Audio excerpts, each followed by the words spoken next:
हाय champs, कैसे हो आप सब लोग। So I welcome you all to your go to space of learning chemistry.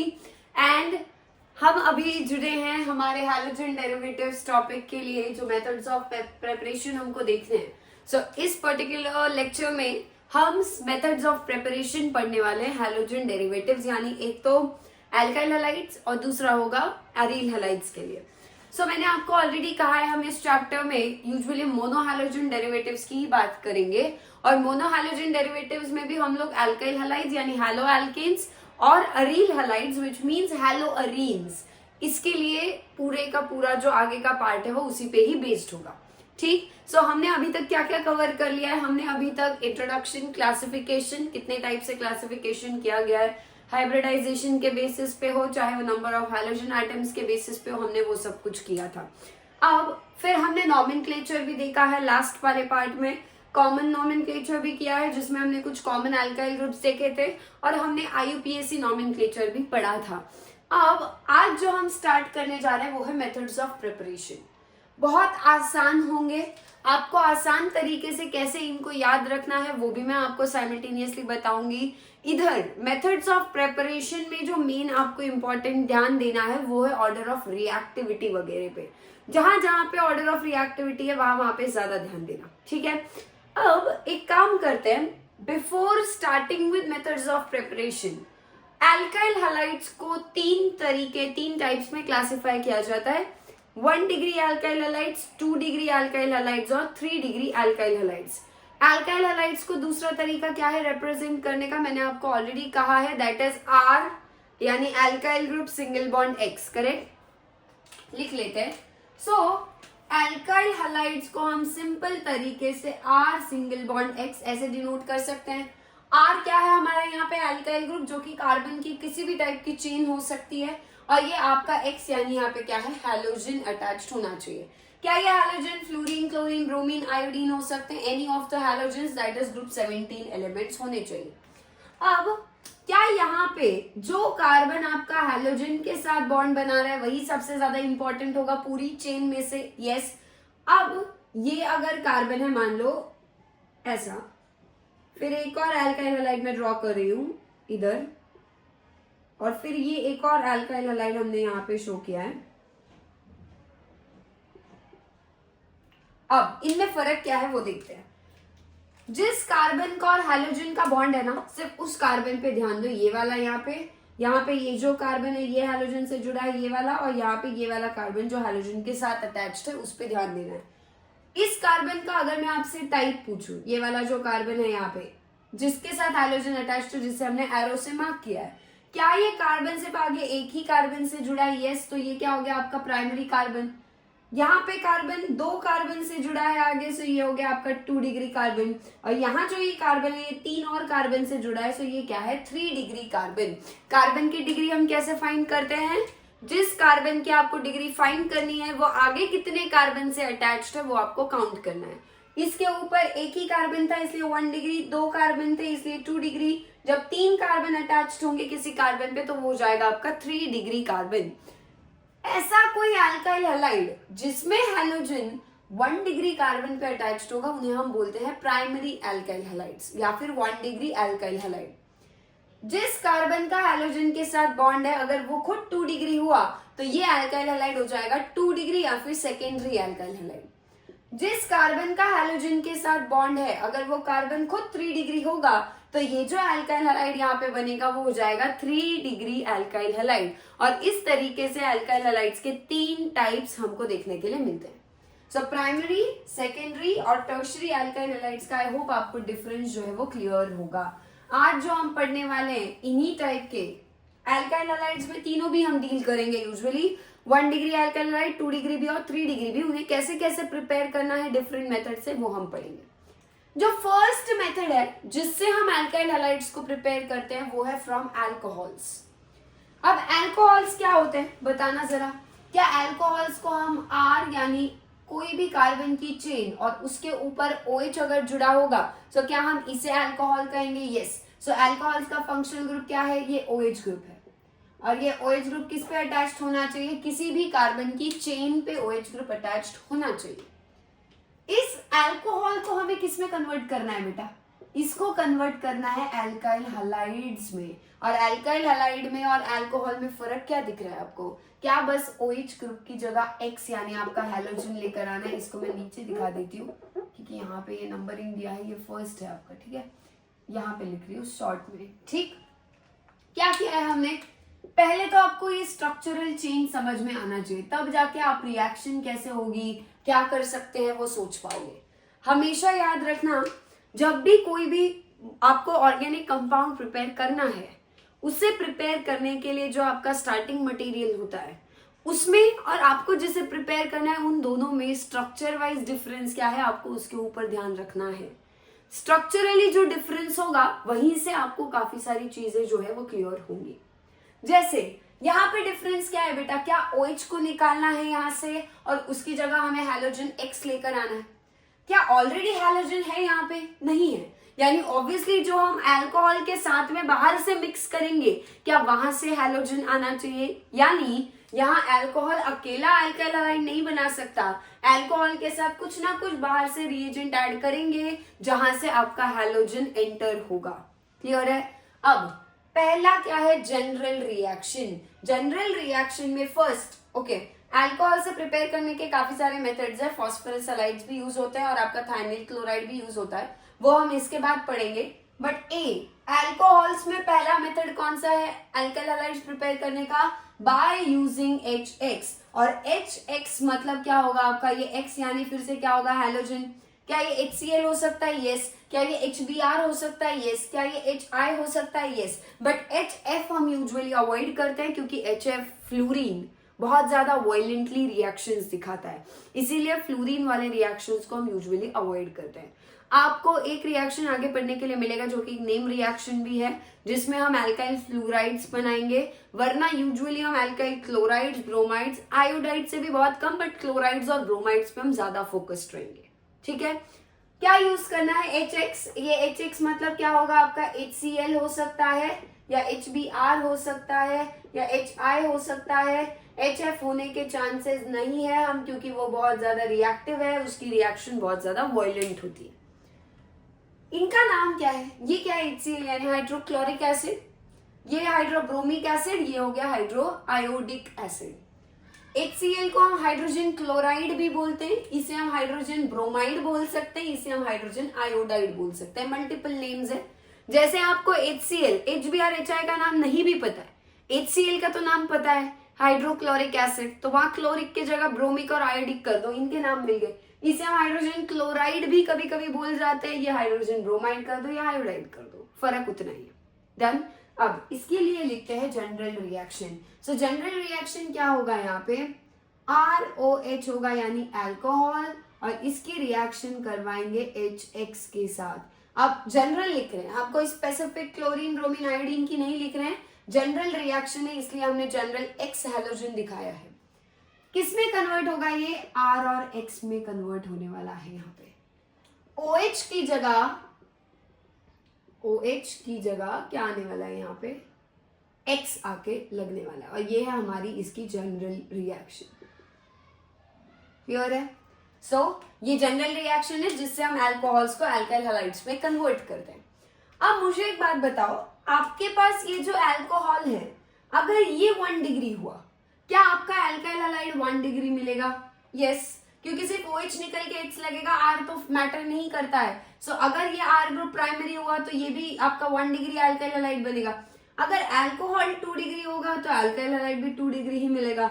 Alcohol 3 degree होगा तो अल्काइल हैलाइड भी क्या मिलेगा आपको? 3 डिग्री ही मिलेगा। यानी जिस टाइप का अल्कोहल हम लेंगे, क्या उसी टाइप का अल्काइल हैलाइड हमको मिलने वाला है? यस। कभी कभार रीअरेंजमेंट्स होने की चांसेस होते हैं इस मेथड में। कौन सी मेथड? जब हम HX को यूज करते हैं, यानी hydrogen halides HCl, HBr, HI, इन मेथड्स में रीअरेंजमेंट, कार्बन यहां से वहां शिफ्ट, कुछ ना कुछ रीअरेंजमेंट हो सकता है और फिर ये बदल भी सकता है। ठीक है, तो ये इस मेथड का आप मान लो डिसएडवांटेज हुआ।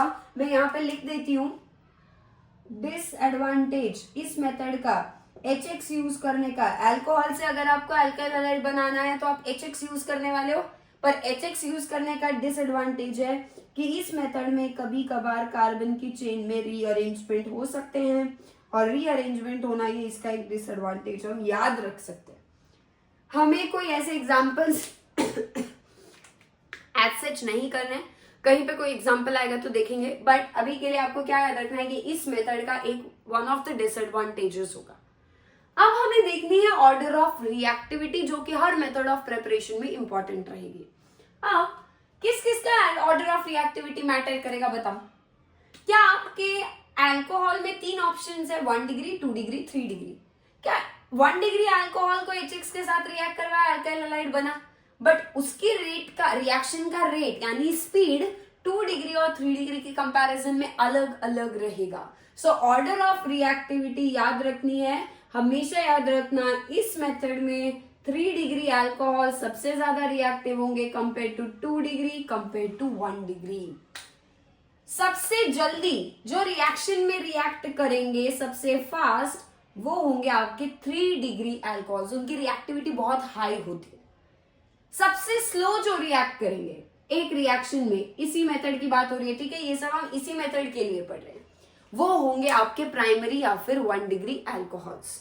और 2 डिग्री कैसे होंगे? इंटरमीडिएट होंगे। ठीक, अब इस लॉजिक को, ये रेट ऑफ रिएक्टिविटी से हमें रिएक्शंस में किस पे ध्यान देना है या क्या कंक्लूजन निकलने वाला है उसको थोड़ा सा समझो। 3 डिग्री अल्कोहल कैसा है बेटा? बहुत फास्ट है, बहुत फास्ट रिएक्टिविटी है उसकी। क्या आपको जब रिएक्शन में आपका 3 डिग्री अल्कोहल आप लोगे और उसको रिएक्ट करवाओगे HX के साथ, क्या आपको वहां पे किसी कैटलिस्ट की यूजुअली जरूरत दिखाई देगी या नहीं? क्या लगता है? कैटलिस्ट कब ऐड करते हैं हम? रिएक्शन जब हमको स्पीड बढ़ानी होती है तब। वो कब होगा? बट जब रिएक्शन कुछ स्लो हो जा रही है तभी हम करेंगे। बट 3 डिग्री अल्कोहल्स कैसे बेटा? हाईली रिएक्टिव और बहुत फास्ट रिएक्ट कर जाएंगे, तो क्या इनको कैटलिस्ट की जरूरत पड़ती हुई दिखाई देगी आपको? नहीं। बट जो 1 डिग्री अल्कोहल है, ये कैसे है बेटा? क्या ये स्लो रिएक्ट करेंगे? और स्लो रिएक्ट करेंगे तो क्या हमको 1 डिग्री अल्कोहल्स के केस में जब आप प्राइमरी अल्काइल हैलाइड्स बना रहे होगे, क्या यूजुअली हमें कैटलिस्ट का एडिशन करना होगा? यस। सो कैटलिस्ट एडिशन कब रिक्वायर्ड है? जब आप 1 डिग्री अल्काइल हैलाइड्स या 1 डिग्री अल्कोहल से अल्काइल हैलाइड बना रहे होगे, तभी आपको जरूरत पड़ेगी कैटलिस्ट की। आगे हम एग्जाम्पल के साथ देखेंगे भी कौन सा कैटलिस्ट होता है, कहाँ होता है, कहाँ नहीं होता है। बट आपको याद रखना है 3 डिग्री में यूजुअली कैटलिस्ट मैं लिख रही हूँ यहाँ पे, नॉट नीडेड। ये आपके मेन पॉइंट्स है, ठीक है। और इसका रीजन भी है, ऐसे ही सिर्फ रटना नहीं है कि क्यों कैटलिस्ट नहीं लगता है या 1 डिग्री में ही क्यों लगता है। आपको मैंने रिएक्टिविटी के हिसाब से वो रीजन भी बता दिया। डन। अब चलते हैं आगे। क्या हमारा HX भी यहाँ पे अलग अलग ऑप्शंस में अवेलेबल है? क्या HCl, HBr, HI अलग अलग हो सकते हैं तीनों? सो अगर हम तीनों में रिएक्टिविटी फिर से कंपेयर करें, सो यूजुअली HI सबसे फास्ट रिएक्ट करता है कंपेयर टू HBr, और सबसे स्लो फिर से HCl होगा आपका। तो इन तीनों में से हाइड्रोक्लोरिक, हाइड्रोब्रोमिक और हाइड्रोआयोडिक एसिड में से सबसे फास्ट रिएक्ट HI करेगा, फिर HCl, HBr होगा और फिर HCl होगा। इसके पीछे भी रीजन है बेटा। HI का बॉन्ड कैसा होता है? बहुत लंबा। क्यों? क्योंकि आयोडीन पीरियोडिक टेबल में ग्रुप में देखोगे तो सबसे नीचे है, फ्लोरीन ऊपर, फिर क्लोरीन, फिर ब्रोमीन, फिर आयोडीन। जो सबसे नीचे एलिमेंट्स होते हैं क्या उनकी एटॉमिक साइज बड़ी होगी? तो आयोडीन खुद कैसा होगा? बड़ा सा एटम होगा, तो उससे जो बॉन्ड बनेगा क्या वो भी बॉन्ड उतना ही लॉन्ग होगा, और जितना बॉन्ड लेंथ यानी बॉन्ड जितना लंबा उतना बॉन्ड आसानी से टूटेगा। और ये जब बॉन्ड टूटेगा तभी यहाँ से I निकल के चला जाएगा, I जाके आपके OH की जगह लग जाएगा या नहीं? यस। सो H यानी हाइड्रोजन और X यानी हैलोजन का बॉन्ड जितनी जल्दी टूटेगा, क्या उतनी जल्दी X यहाँ से निकल के OH की जगह ले लेगा और उतनी जल्दी रिएक्शन खत्म होगी? यस। और इसीलिए जितना लंबा बॉन्ड उतना जल्दी टूटेगा, और वो बॉन्ड लंबा कब होगा? जब बड़ा एटम वहां पे लगा होगा, और वो सबसे बड़ा एटम I का है, इसीलिए ये बॉन्ड सबसे जल्दी टूट के फास्ट रिएक्ट कर सकता है। ये जो है क्लोरीन, ब्रोमीन से भी छोटा है, आयोडीन से ब्रोमीन छोटा, ब्रोमीन से क्लोरीन और छोटा। बॉन्ड लेंथ क्या होगी इसकी? कम होगी। बॉन्ड कैसा होगा? छोटा बॉन्ड, और छोटा यानी short bond. S for short, S for strong bond याद रखना। जितना बॉन्ड शॉर्ट होगा उतना बॉन्ड स्ट्रॉन्ग होगा। सो H और Cl वाला बॉन्ड शॉर्ट होगा और स्ट्रॉन्ग भी होगा, तो इसका टूटना क्या है, थोड़ा सा मुश्किल है। अगर इसका टूटना मुश्किल होगा तो क्या करोगे, क्या ये रिएक्शन में फिर से स्लो रिएक्ट करेगा, क्योंकि यही नहीं टूटेगा तो ये यहाँ जाके कब लगेगा। और इसीलिए ये भी देखा जाता है कि ज्यादातर जब HCl यूज होता है ना, तब उस केस में भी हम कैटलिस्ट को यूज करते हैं। सो रेट पूरी रिएक्शन का वो सिर्फ अल्कोहल के ऊपर डिपेंड नहीं कर रहा है, या सिर्फ HX के ऊपर डिपेंड नहीं कर रहा है, वो दोनों पे डिपेंड कर रहा है। 1 डिग्री, 2 डिग्री, 3 डिग्री अल्कोहल्स पर भी, और HX में HCl, HBr, HI कौन से वाला है उस पर भी डिपेंड करेगा।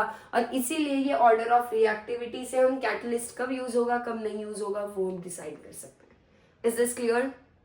सो अभी तक जो कुछ भी हमने समझा वो अच्छे से नोट करो, और फिर वीडियो पॉज कर लेना लगता है तो अच्छे से समझ लेना, फिर आगे बढ़ना।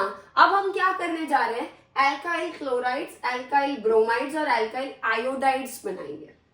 एल्काइल क्लोराइड का मतलब क्या समझ आ रहा है आपको, कि ये जो RX में हैलोजन X है वो क्लोरीन होना चाहिए, यहाँ ब्रोमीन होना चाहिए और यहाँ आयोडीन होना चाहिए। तो क्या मैं एल्काइल क्लोराइड्स को RCl से दिखा सकती हूँ, X की जगह Cl आ गया। ब्रोमाइड्स को कैसे दिखा सकते हैं, हम RBr की तरह दिखा सकते हैं, राइट। और आयोडाइड्स को कैसे दिखा सकते हैं, हम RI की तरह दिखा सकते हैं। डन। सो इस तरीके से हमें इन तीनों को अब सेपरेटली बनाने की कोशिश करनी है। अब मुझे एक बात बताओ, क्या RCl बनाने के लिए आपको HCl यूज होगा, HBr या HI?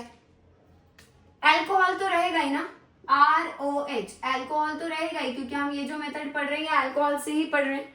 बट अल्कोहल के साथ लेना क्या है आपको, HX। अब क्लोराइड अगर लगाना है तो क्लोरीन आना चाहिए, मतलब आप HCl ही लोगे। HBr, HI तो हम नहीं लेंगे, तो क्या यहाँ पे आप HCl ऐड कर दोगे। एल्काइल ब्रोमाइड बनाना है, ब्रोमाइड बनाना है तो ऑब्वियसली जो आपका HX आएगा क्या उसमें से ब्रोमीन आना चाहिए, तो क्या आप HCl ना लेते हुए वहां पे HBr ले लोगे, सो हम हाइड्रोब्रोमिक एसिड ले लेंगे।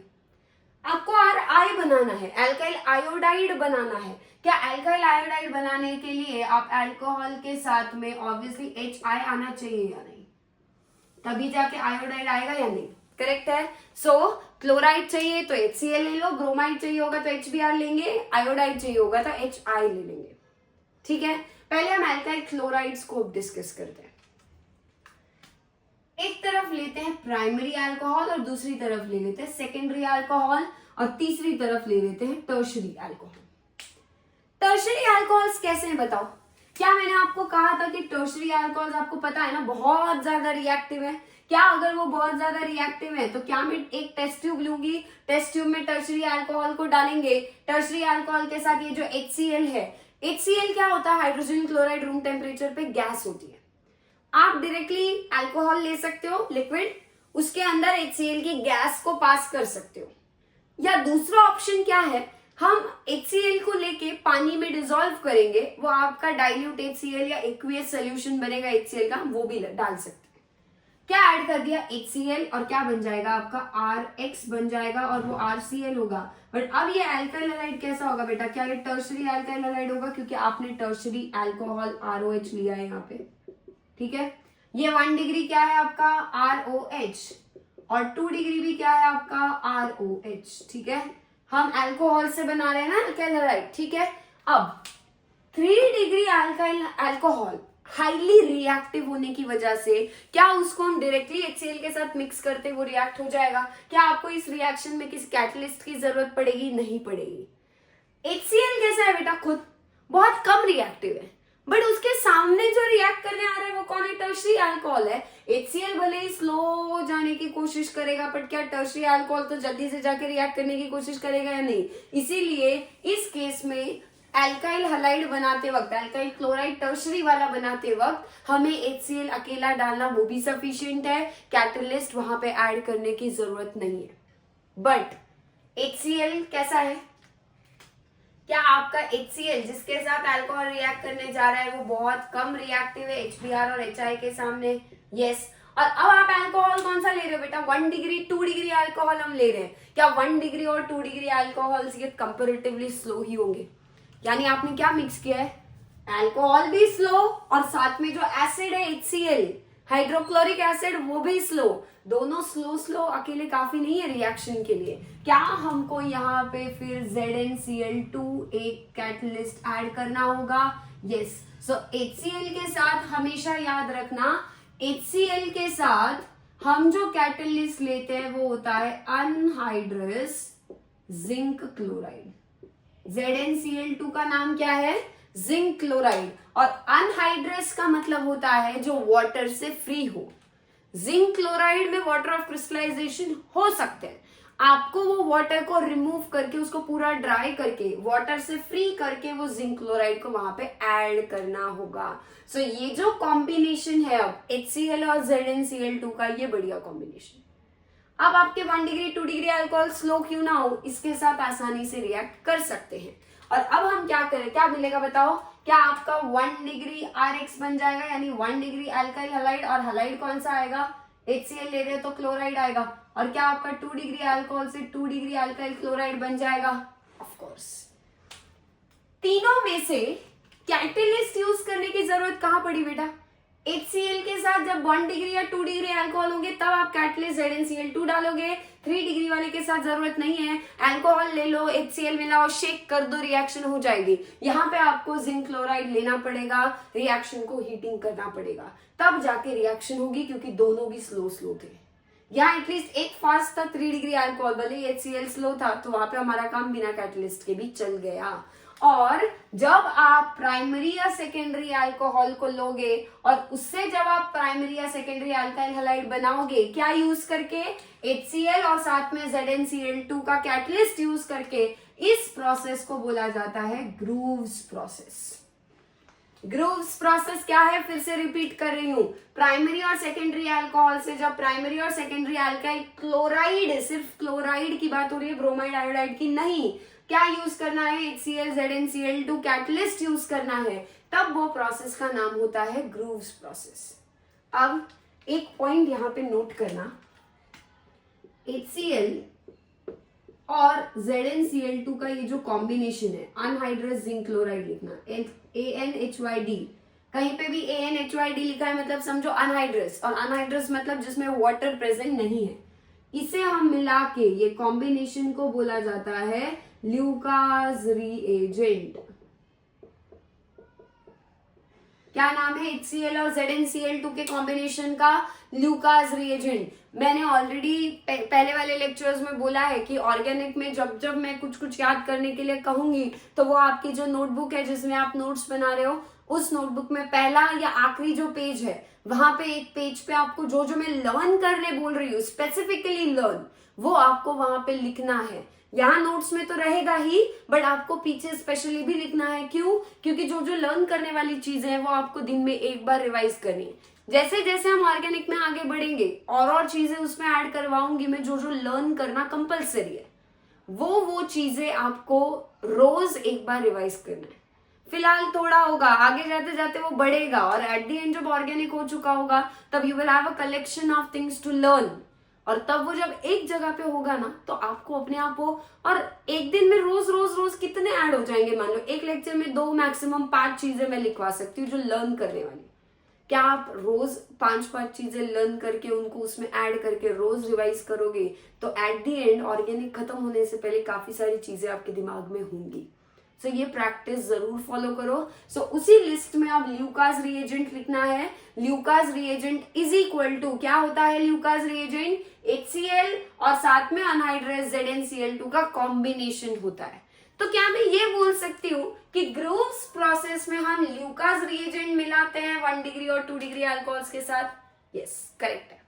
ठीक, अब चलते हैं किसकी तरफ? अल्काइल ब्रोमाइड्स की तरफ। अब HBr कैसा है बेटा? HBr क्या कंपैरेटिवली थोड़ा ज्यादा रिएक्टिव है HCl वाले से, तो सही है। सो फिर भी इतना ज्यादा रिएक्टिव नहीं होगा ना, तो क्या करना पड़ता है हमें? इस रिएक्शन में हम हीटिंग करवाते हैं। तो आप क्या कर सकते हो? 48% हाइड्रोब्रोमिक एसिड हम लेंगे। 48% हाइड्रोब्रोमिक एसिड को हॉट कंडीशन में आपको ROH के साथ मिलाना है, अल्कोहल के साथ, और वो रिएक्शन को हीटिंग करवानी है। हीट करवाने से क्या होगा बेटा? रिएक्शन का रेट बढ़ेगा। और रिएक्शन का रेट बढ़ाना क्यों है, क्योंकि आरबीआर सॉरी एचबीआर जो है वो उतना ज्यादा खास रिएक्टिव नहीं है। अल्कोहल जो होगा वो 1 डिग्री होगा, 2 डिग्री होगा, तो वो भी रिएक्टिव कम ही होंगे, तो हमें हीटिंग करवानी पड़ेगी। क्या ऐड करते हैं हम, 48% कॉन्सेंट्रेटेड हाइड्रोब्रोमिक एसिड HBr, ये भी एसिड ही है ना, ठीक। अब कभी कभी HBr को बाहर से डालने से अच्छा होगा कि हम NaBr डाल देंगे रिएक्शन में, और NaBr के साथ हम ऐड कर लेंगे H2SO4।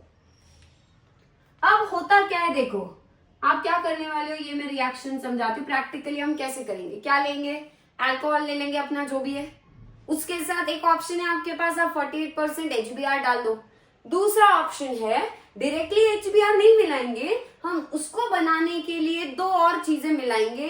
एक हम ऐड कर देंगे NaBr, क्या आपको NaBr में से Br मिल जाएगा, करेक्ट, और H2SO4 में से क्या आपको H मिल जाएगा, तो ब्रोमीन यहाँ से Br माइनस Na प्लस, यहाँ से H प्लस और SO4 2 माइनस निकलेंगे।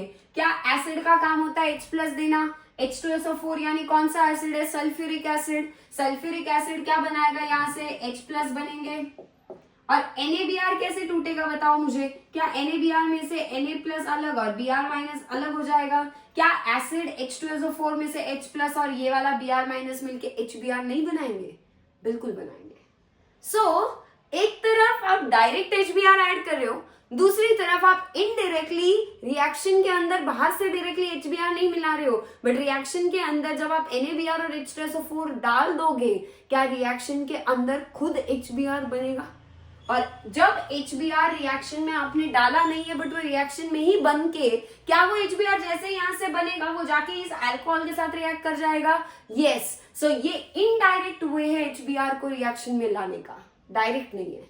तो इसे हम बोलते हैं इन सीटू जनरेशन।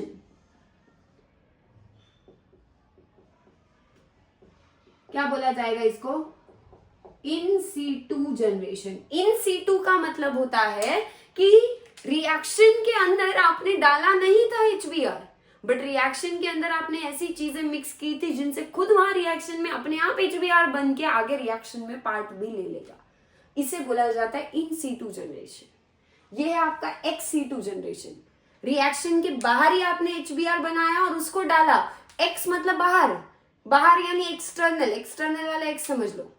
एक्सटर्नली जब हम HBr को बना के डालेंगे तो ये रिएक्शन के अंदर नहीं है ना, इंटरनली नहीं बन रहा है, एक्सटर्नली बन रहा है, इसलिए ये क्या है, डायरेक्ट आप बाहर ही बना के HBr को डाल रहे हो, ये XC2 जनरेशन है। ये क्या है, रिएक्शन के अंदर जाने के बाद HBr बन रहा है, बाहर से नहीं बना हुआ था, तो इंटरनली बन रहा है, इसलिए इन C2 जनरेशन। सो HBr को दो तरीके से हम यूज कर सकते हैं। प्रोडक्ट क्या बनेगा बताओ, क्या फिर से ROH का OH हटेगा और उसकी जगह Br लगेगा, यस। सो RBr यहाँ पे बनने वाला है।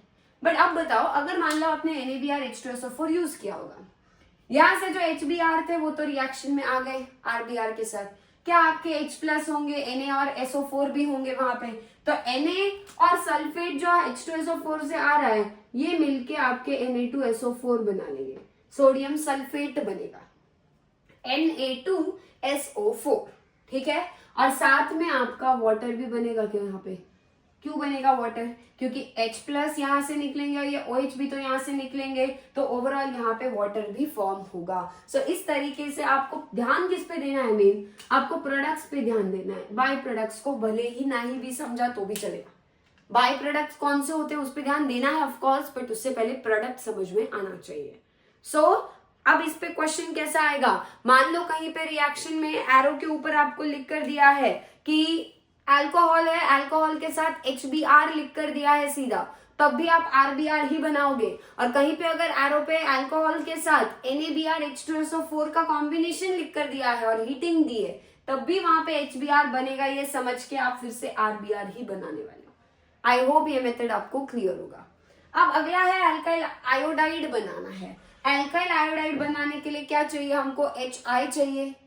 HI हम बाहर से कभी भी XC2 एडिशन नहीं करेंगे, इन C2Hi को बनाएंगे। अब HI बनाने के लिए भी कुछ ना कुछ मिक्स करना होगा जिससे रिएक्शन में खुद HI बन के आगे रिएक्शन में जाए, सही है। सो यहाँ पे हमारे पास दो ऑप्शन है, आप KI ले सकते हो, KI का मतलब है पोटेशियम आयोडाइड, और वैसे ही जैसे ऊपर NaBr लिया, अब आप सोडियम आयोडाइड NaI ले सकते हो।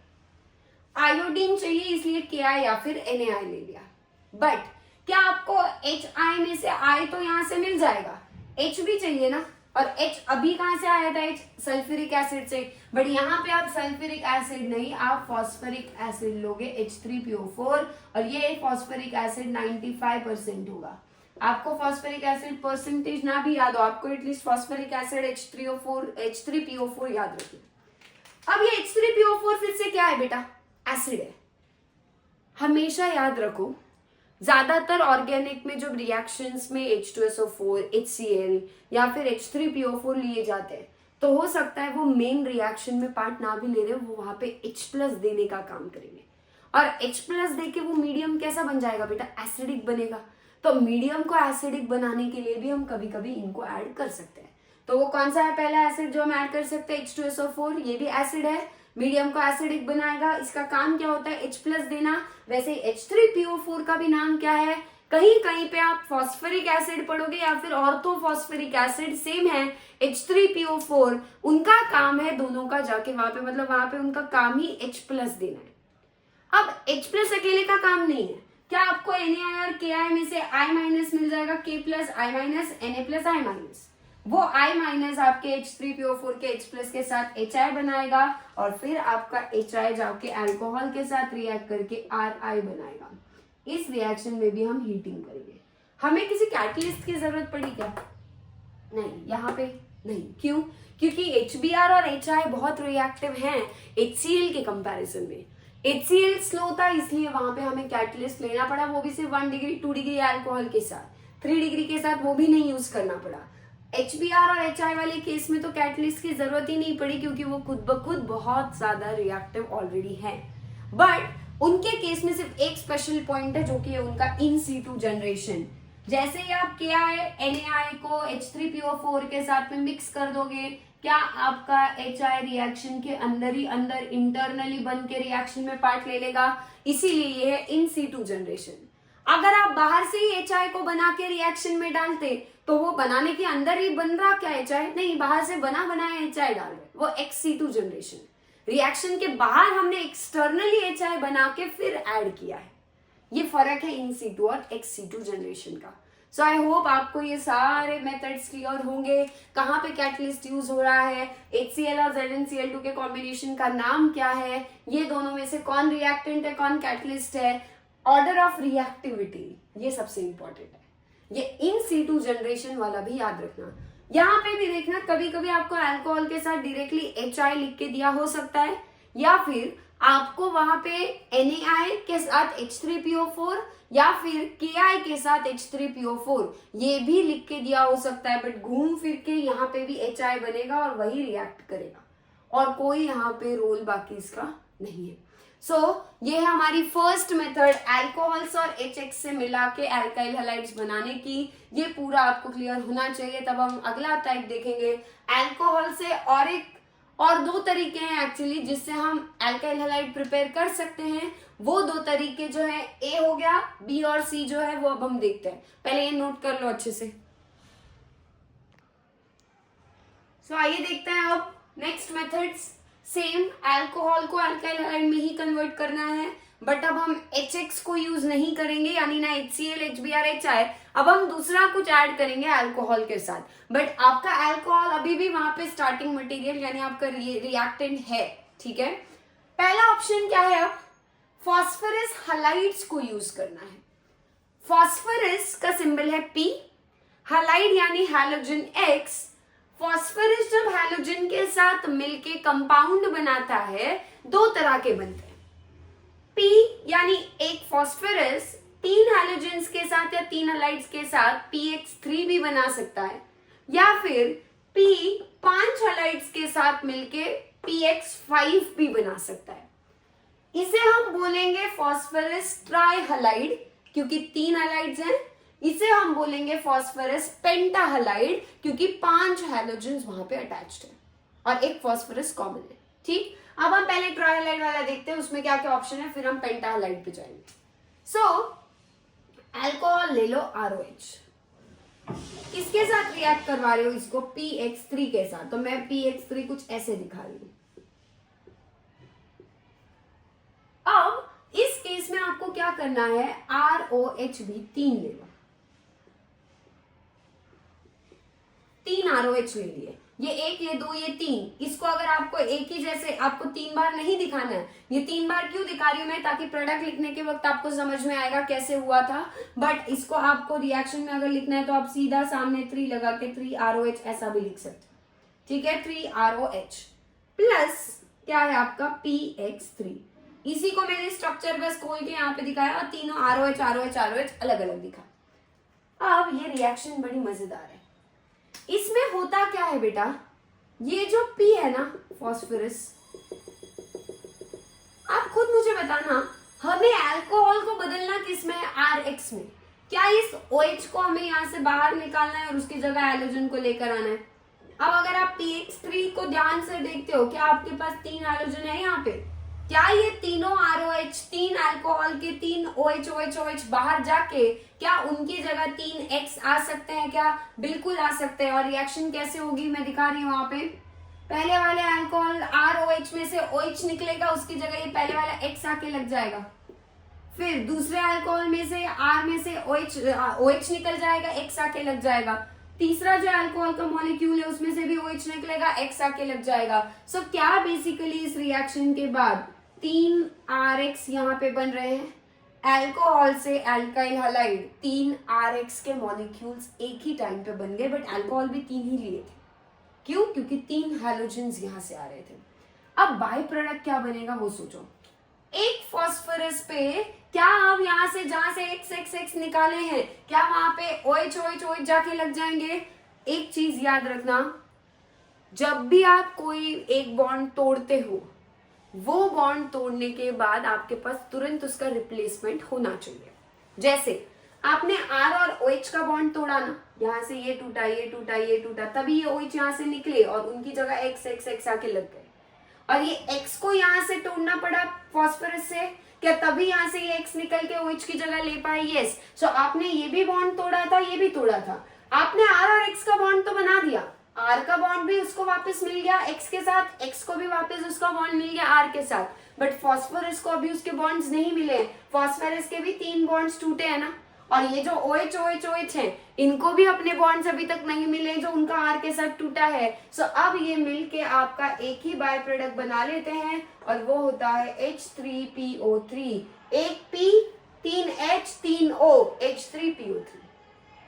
कौन सा एसिड है ये होता है फास्फोरस एसिड। अभी हमने जो पहले देखा था वो था H3PO4, वो था फास्फोरिक एसिड। ये है फास्फोरस एसिड, एक ऑक्सीजन कम है इसमें। सो जनरल रिएक्शन क्या लिख सकते हो, क्या यहाँ पे H3PO3 आ सकता है। सो अब अगर आप प्रोडक्ट लिखने में कंफर्टेबल हो डायरेक्टली तो आप जनरल रिएक्शन ऐसे भी दिखा सकते हो।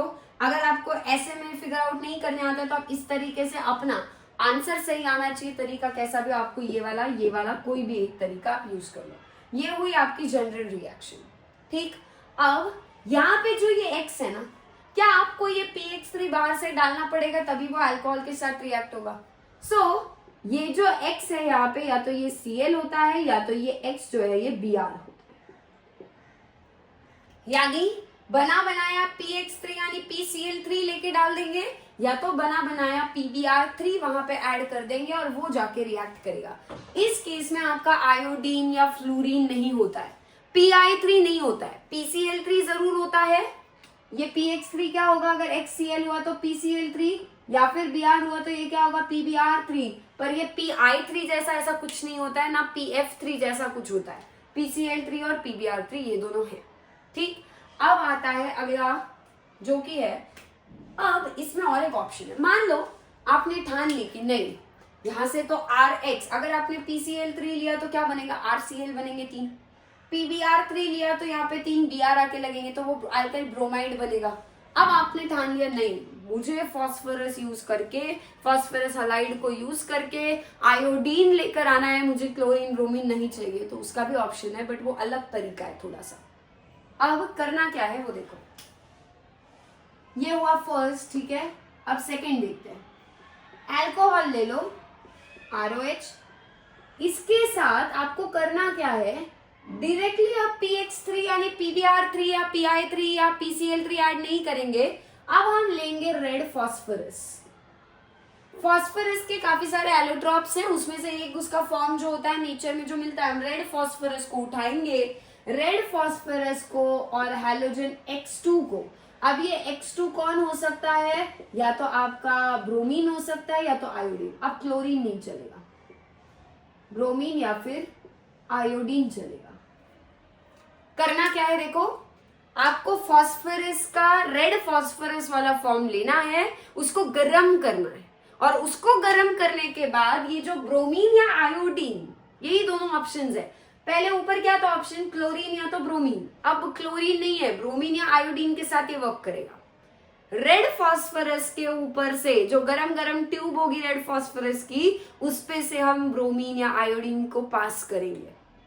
जैसे ही रेड फॉस्फोरस हॉट कंडीशन में ब्रोमीन और आयोडीन के साथ आएगा, वो अंदर ही अंदर रिएक्शन में PBr3 या PI3 को बना लेगा, और वो आगे आपके अल्कोहल के साथ रिएक्ट होंगे, और यहाँ पे आपका फिर से RX बन जाएगा।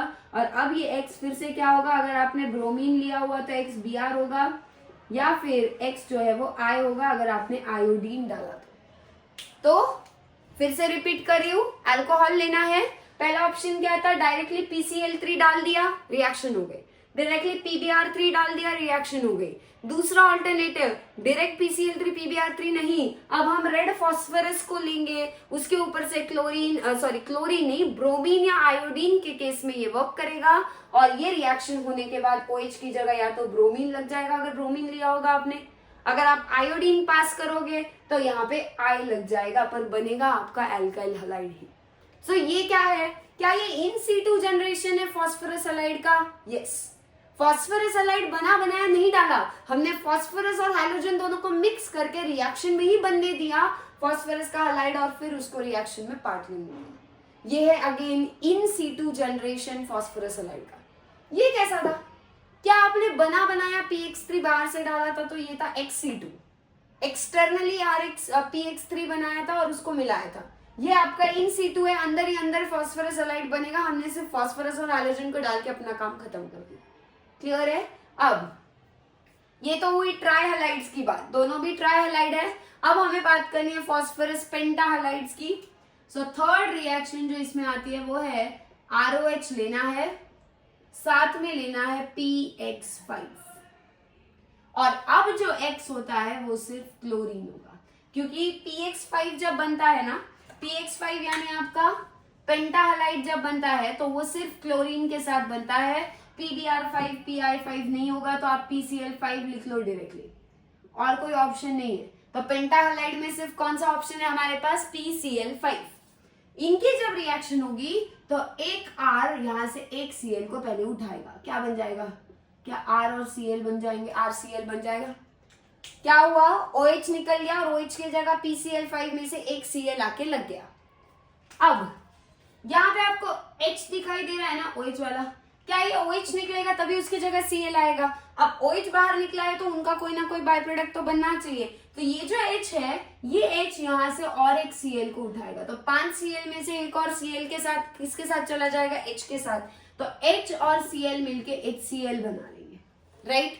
अब क्या क्या बचा है बताओ, क्या फॉस्फोरस में से एक क्लोरीन PCl5 में से एक Cl R के पास चला गया, दूसरा Cl H के साथ HCl बना लिया, क्या अभी तक ये ऑक्सीजन बचा है हमारा, हाँ, और ऑक्सीजन के साथ साथ क्या फॉस्फोरस, और 5 में से अभी तक 3 क्लोरीन भी बचे हैं। सो यहाँ पे जो बाय प्रोडक्ट बनता है वो होता है POCl3।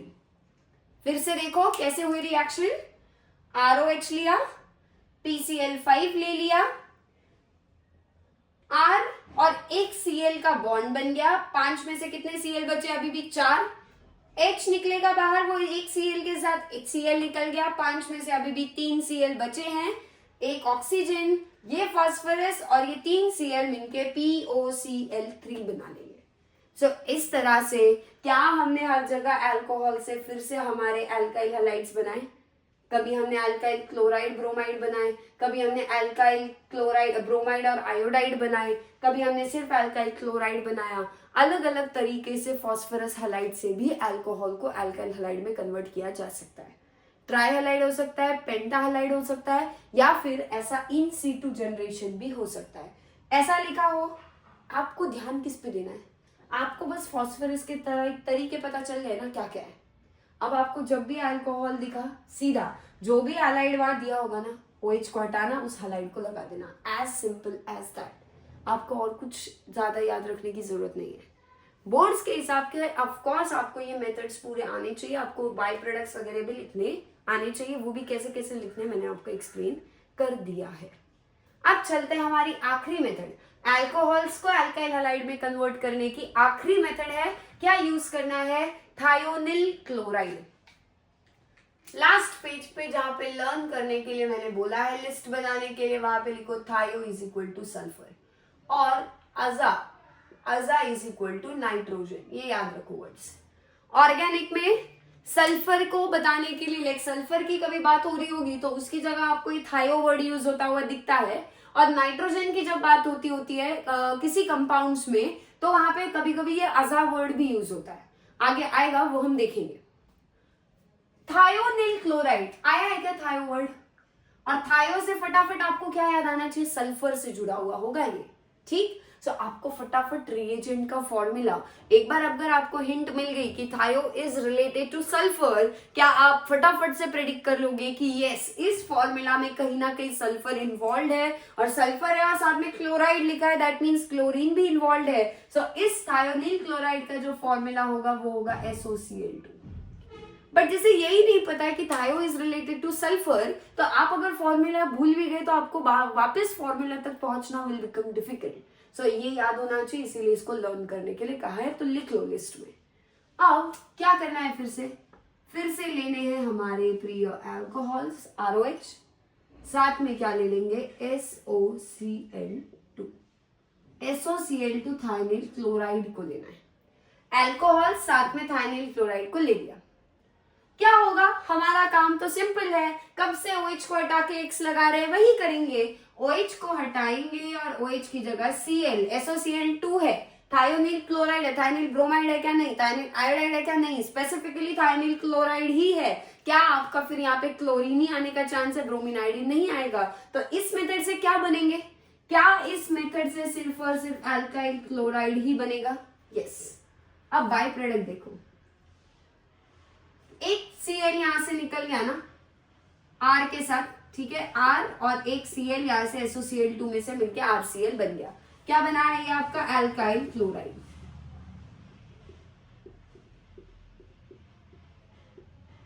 अब देखो OH है और SO बचा है, क्या करना है आपको?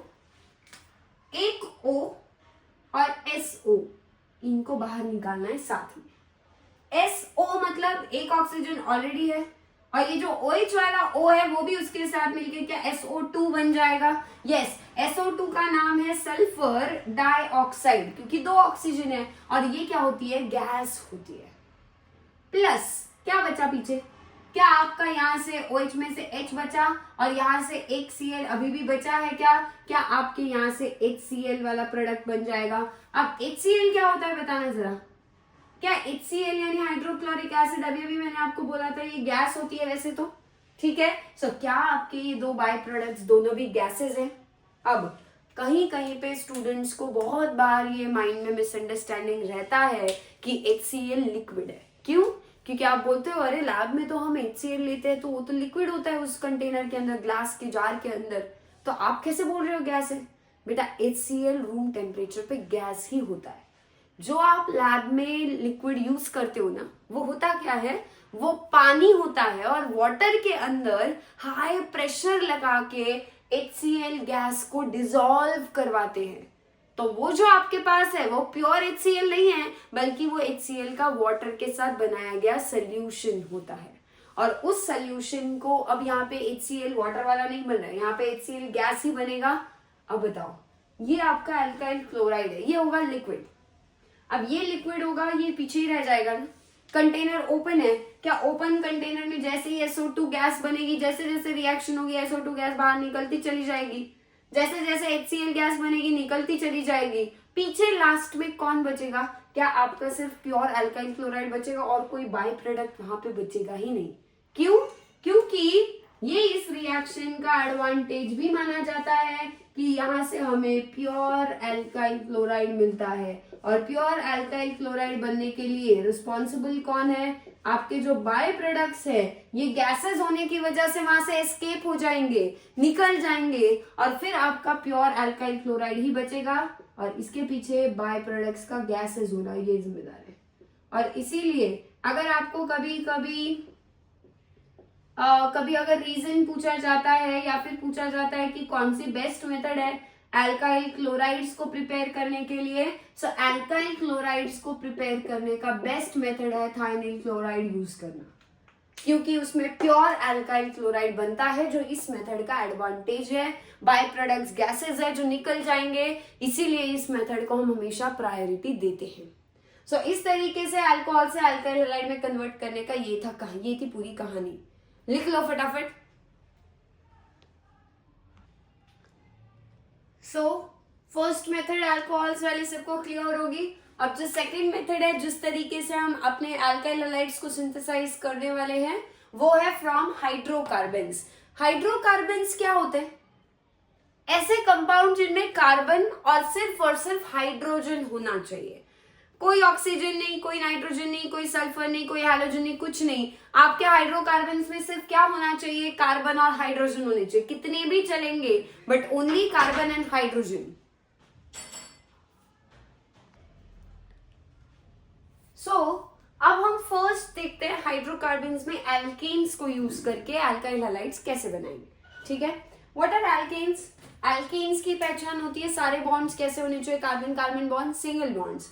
और दूसरा है एल्कीन से, एल्कीन्स की पहचान क्या है? कार्बन कार्बन एटलीस्ट पूरे स्ट्रक्चर में एक तो कार्बन कार्बन डबल बॉन्ड होना चाहिए प्रेजेंट।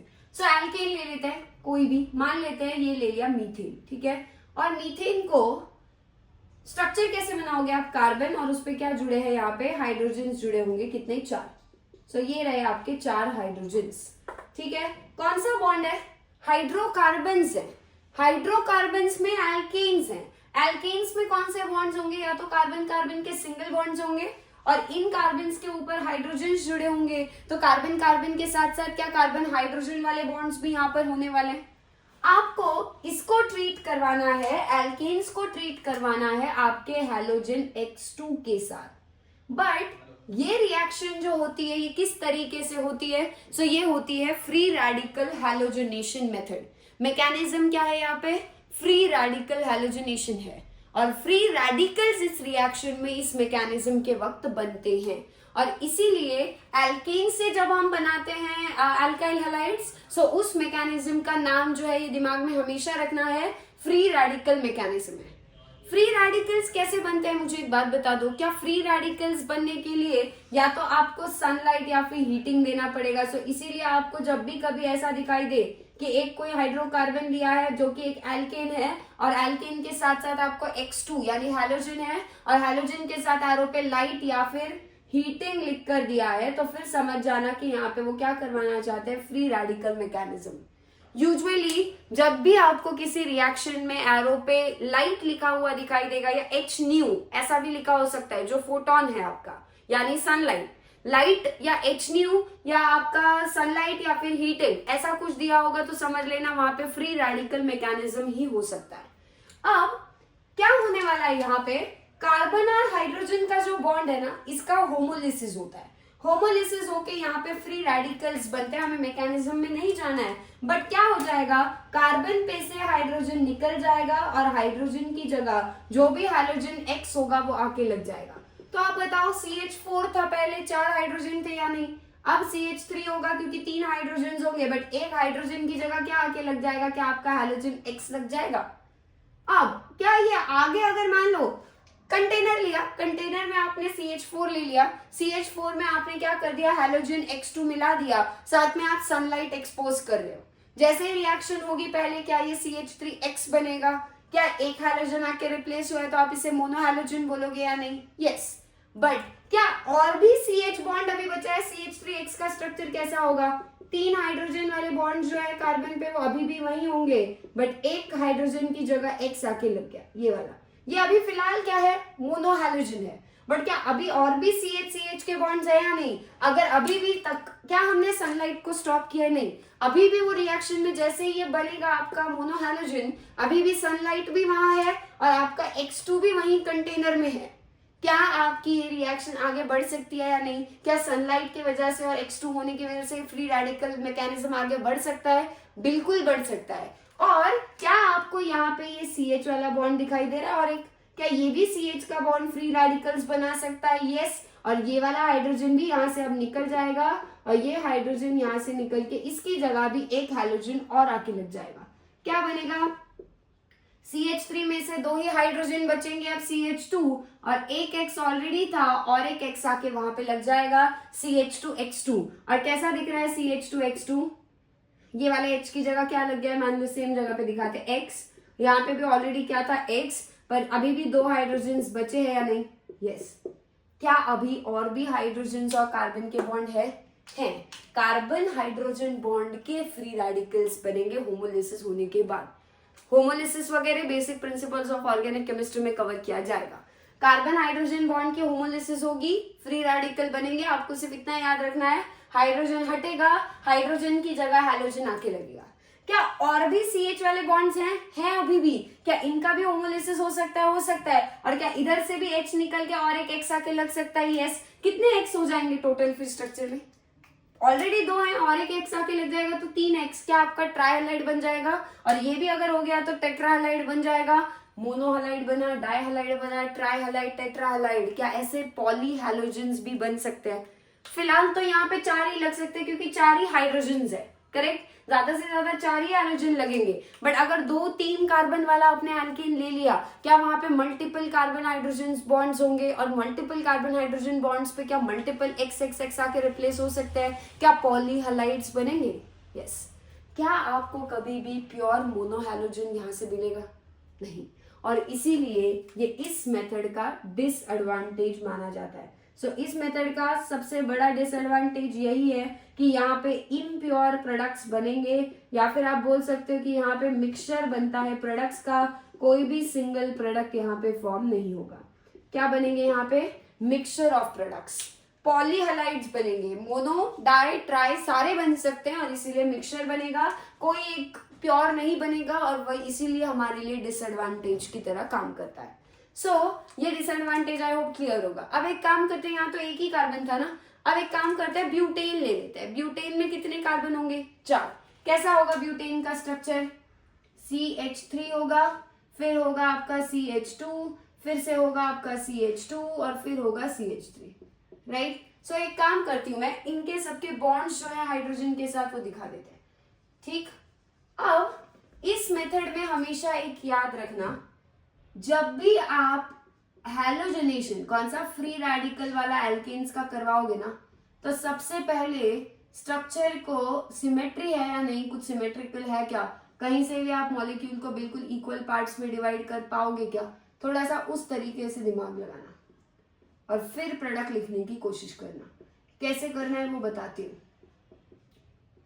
ये रहा, ये ब्यूटेन। क्या आप ब्यूटेन में कहीं से ऐसा पार्टीशन कर सकते हो क्या कि 2 इक्वल पार्ट्स मिले आपको? यस। सो मान लो यहां से हमने ये पार्टीशन कर दिया, क्या आपको इस तरफ CH2 इस तरफ CH2 दिख रहा है, और क्या इस तरफ CH3 दिख रहा है? क्या ये एक दूसरे को बिल्कुल सिमेट्रिकली हमने इनको 2 पार्ट्स में डिवाइड कर दिया? यस। क्या इस लाइन के आसपास ये दोनों जो है वो सेम हो जाएंगे? हाँ। और इस लाइन के आसपास ये दोनों जो है वो सेम हो जाएंगे? यस। सो आप अगर इनमें से हाइड्रोजन, चाहे आप कॉर्नर वाले दोनों का बदलो या बीच वाले CH2 का बदलो, ये CH2 सेम है, चाहे आप यहाँ वाले हाइड्रोजन की जगह हैलोजन लाओ, चाहे यहाँ वाले पे लाओ, प्रोडक्ट सेम ही आएगा। लगता है तो नॉमेनक्लेचर करके भी दिखा देती हूँ। और इधर से हाइड्रोजन बदलोगे, इधर से बदलोगे, हैलोजन लगाओगे, प्रोडक्ट सेम ही होगा। करके देख लेगा। इस वाले को ना मैं HA बोलती हूँ और इस वाले को HB बोलती हूँ। पहले इनमें से बदल के देखते हैं।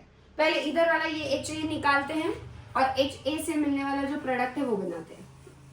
क्या होगा? HA को हटाते हैं, हैलोजन लगाते हैं, क्या बनेगा?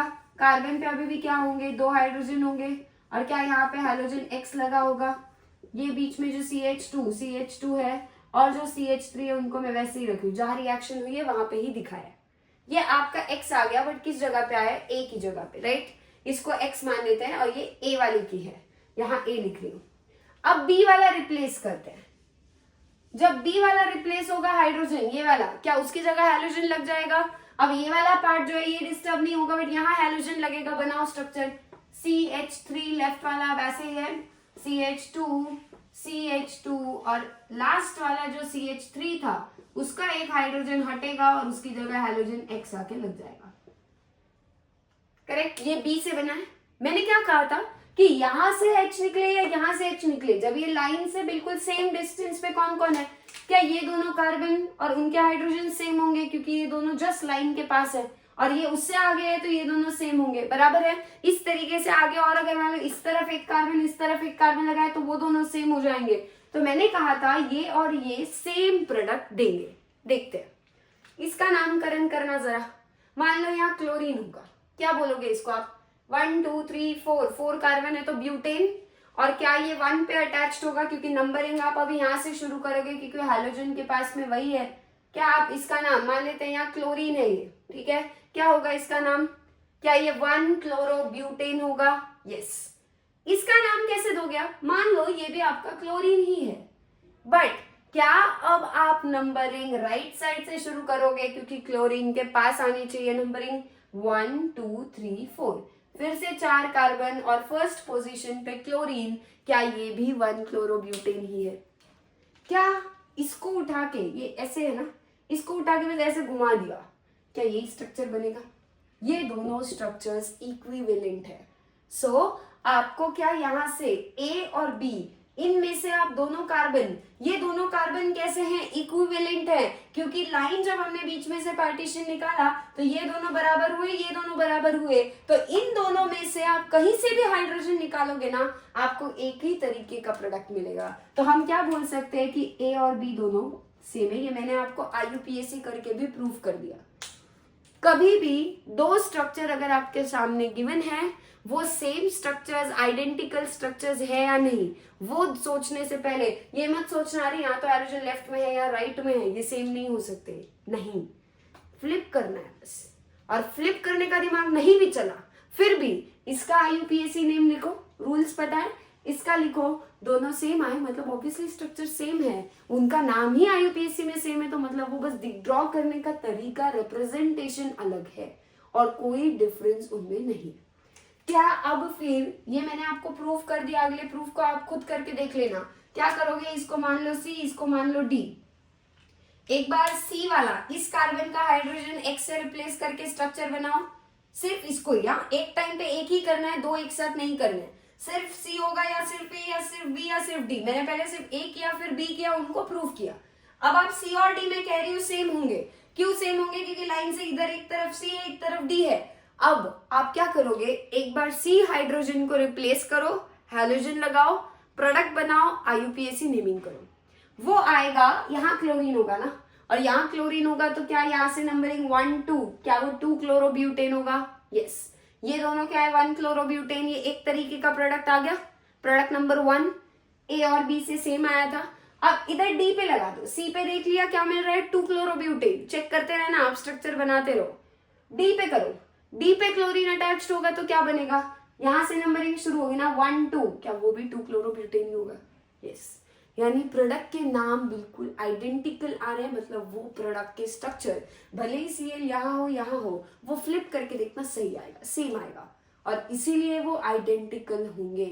यानी आपको जब आपने ब्यूटेन के ऊपर हैलोजिनेशन, फ्री रेडिकल हैलोजिनेशन करवाया, चाहे वो, और दो ऑप्शन है यहाँ पे, एक समझ लेना, यहाँ पे सिर्फ या तो आप क्लोरीन के साथ करवा सकते हो हैलोजिनेशन या फिर ब्रोमीन के साथ। यहाँ आयोडीन फ्लोरीन नहीं काम करेंगे, यहाँ तो अल्काइल हलाइड बन सकता है यानी क्लोराइड या तो अल्काइल ब्रोमाइड, बट आयोडाइड और फ्लोराइड पे ये मेथड वर्क नहीं करता। देन अब जब भी आप फ्री रेडिकल हैलोजिनेशन किसी भी एल्केन का करवाओगे तो उस एल्केन को सबसे पहले स्ट्रक्चर ध्यान से देखो। अगर कोई बीच में से दीवार डाल सकते हो और उसको इक्वल पार्ट्स में 2 हिस्से में डिवाइड कर सकते हो, वो ट्राई करना। उस हिस्से वो लाइन डालने के बाद जो जो कार्बन उसके बिल्कुल पास होंगे वो दोनों सेम, ये दोनों, उससे अगले जो 2 होंगे वो सेम होने चाहिए। बट वो सेम होने के लिए कंडीशन भी है। देखो अगर यहाँ पे कुछ और लगा होगा तो क्या होगा, क्या होगा, फिर वो सेम नहीं होगा, क्योंकि यहाँ CH3 है, यहाँ कुछ और लगा है, फिर नहीं।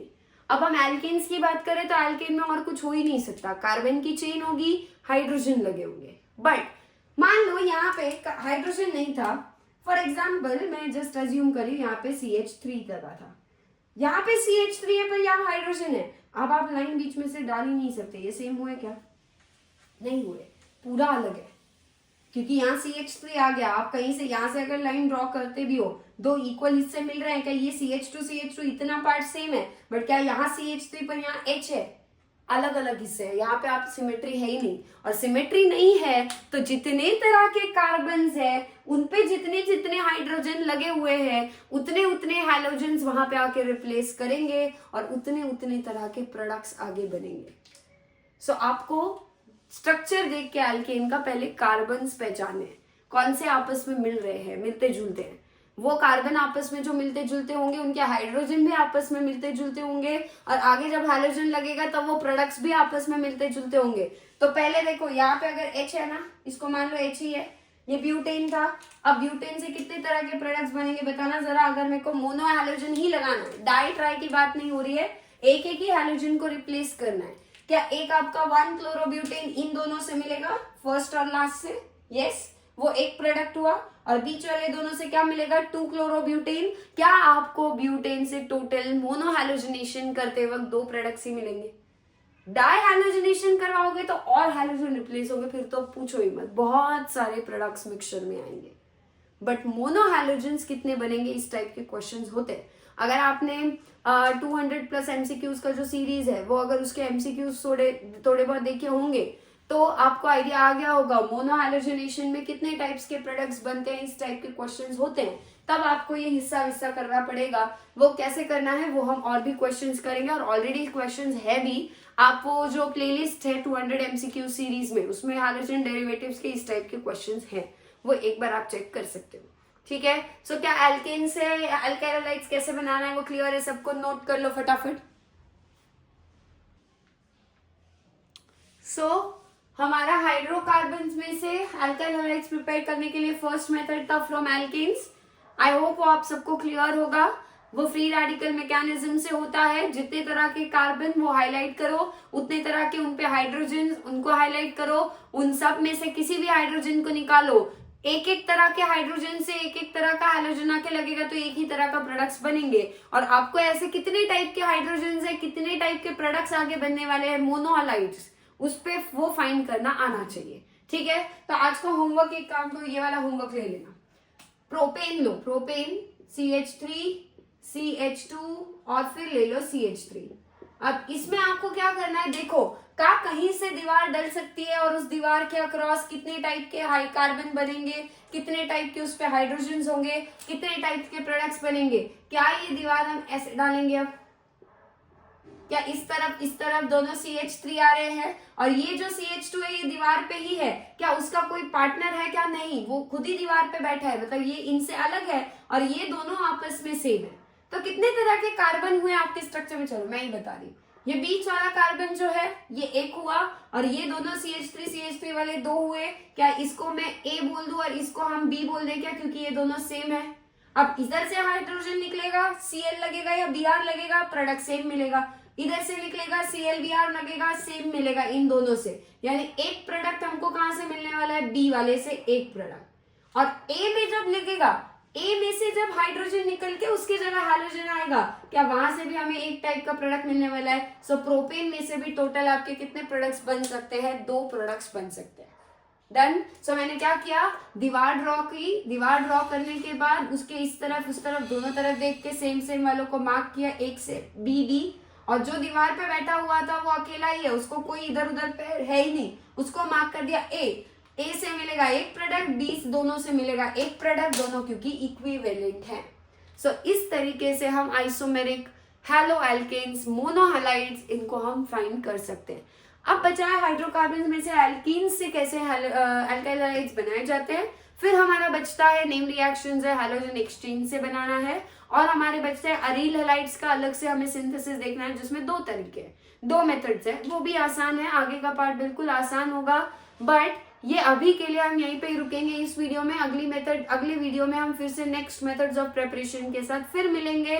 तब तक ये पूरा पार्ट कवर करके आई होप अच्छे से पढ़ लेना, बिल्कुल क्लियर रहना, नोट्स अच्छे से बनाओ, अच्छे से लिखो, अच्छे से रिवाइज करो, जो जो मैंने बताया है उन पे ध्यान दो, जो मेन चीजें उन पे स्टार वार करते चलो, और इसी तरीके से आगे बढ़ते रहेंगे, अच्छे से ऑर्गेनिक पढ़ते रहेंगे। कोई डाउट्स कोई क्वेरीज हो तो कमेंट्स में पोस्ट करते रहो। सो आज हम यहीं पे रुकते हैं, मिलते हैं जल्दी नेक्स्ट लेक्चर में नेक्स्ट पार्ट के साथ। तब तक के लिए सबको हैप्पी लर्निंग।